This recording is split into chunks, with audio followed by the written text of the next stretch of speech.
अस्सलामुअलैकुम दोस्तों, मैं हूं असलम आलम और आप देख रहे हैं गल्फ़ एक्सपर्ट।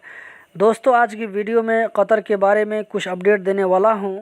वीडियो के आखिर में कतर वीज़ा सेंटर के बारे में अपडेट देने वाला हूं, तो वीडियो को आखिर तक ज़रूर देखें ताकि आपको पूरी जानकारी मिल सके। आप में से बहुत सारे भाइयों को कल भी ईद की छुट्टी होगी और कुछ भाई कल से ड्यूटी ज्वाइन कर लेंगे। अगर रूल के हिसाब से देखा जाए तो कल यानी 16 मई को भी ईद की छुट्टी होनी चाहिए, क्योंकि जुमा की छुट्टी को ईद की छुट्टी में नहीं मिला सकते हैं। अगर जुमा की छुट्टी को मिलाएंगे तो 4 दिनों की छुट्टी बनती है। तो आप लोग कमेंट में ज़रूर बताएं।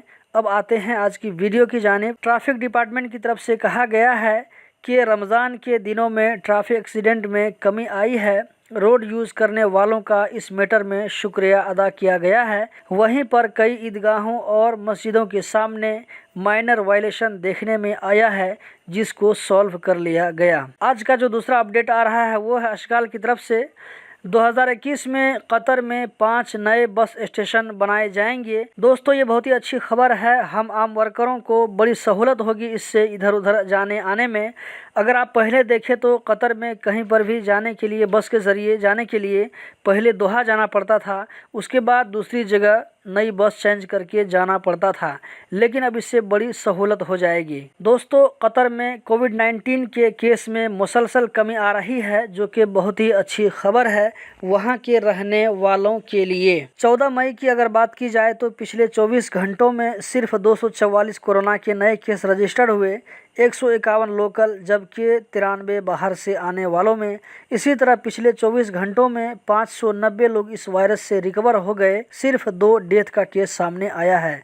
अभी तक कतर में टोटल 19,76,748 कोविड-19 की वैक्सीन लोगों को दी जा चुकी है। 51.5% एलिजिबल लोगों को कोविड-19 की वैक्सीन का कम से कम एक डोज दिया जा चुका है। आप में से बहुत सारे लोग कतर वीज़ा सेंटर के बारे में पूछते रहते हैं, तो चलिए हम देख लेते हैं कि कतर वीज़ा सेंटर का क्या स्टेटस है, उसका क्या सिचुएशन है। तो दोस्तों, हम सबसे पहले देख लेते हैं यहाँ पर नेपाल का कतर वीज़ा सेंटर का क्या स्टेटस यहाँ पे दिखा रहा है।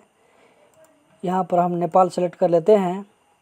तो यहाँ पर जो मैसेज स्क्रॉल कर रहा है वो बता रहा है कि 2 मई से लॉकडाउन होने की वजह से कतर वीज़ा सेंटर बंद है और टेम्पोररी जो है अपॉइंटमेंट लेने के लिए भी ये बंद है। तो जब तक इसके बारे में दूसरा नोटिस नहीं आता है तब तक ये बंद है। तो बहुत सारे दोस्त पूछ रहे थे कतर वीज़ा सेंटर के बारे में, तो आप क्लियर देख सकते हैं कि ये बंद है। तो इसके बारे में जैसे ही कोई खबर मिलेगी तो इंशाल्लाह हम आप लोगों के साथ में ज़रूर शेयर करेंगे। अब इसके बाद हम देख लेते हैं कि बांग्लादेश कतर वीज़ा सेंटर का क्या सिचुएशन है। यहाँ पर भी दिखा रहा है कि बांग्लादेश में 29 अप्रैल से लॉकडाउन होने की वजह से ढाका जो वहाँ पर अपॉइंटमेंट है कतर वीज़ा सेंटर में, ये टेम्पोररी बंद है दूसरी नोटिस तक के लिए। अब हम देख लेते हैं दूसरा कतर वीज़ा सेंटर। यहाँ पर मैं देख लेता हूँ इंडिया में कितने कतर वीज़ा सेंटर काम कर रहे हैं। तो दोस्तों, यहाँ पर चेन्नई, हैदराबाद, लखनऊ, दिल्ली, कोलकाता यहाँ पर काम कर रहे हैं, जबकि बम्बई और कोची का जो है वीज़ा सेंटर है कतर वीज़ा सेंटर, वो उसके बारे में कुछ नहीं दिखा रहा है।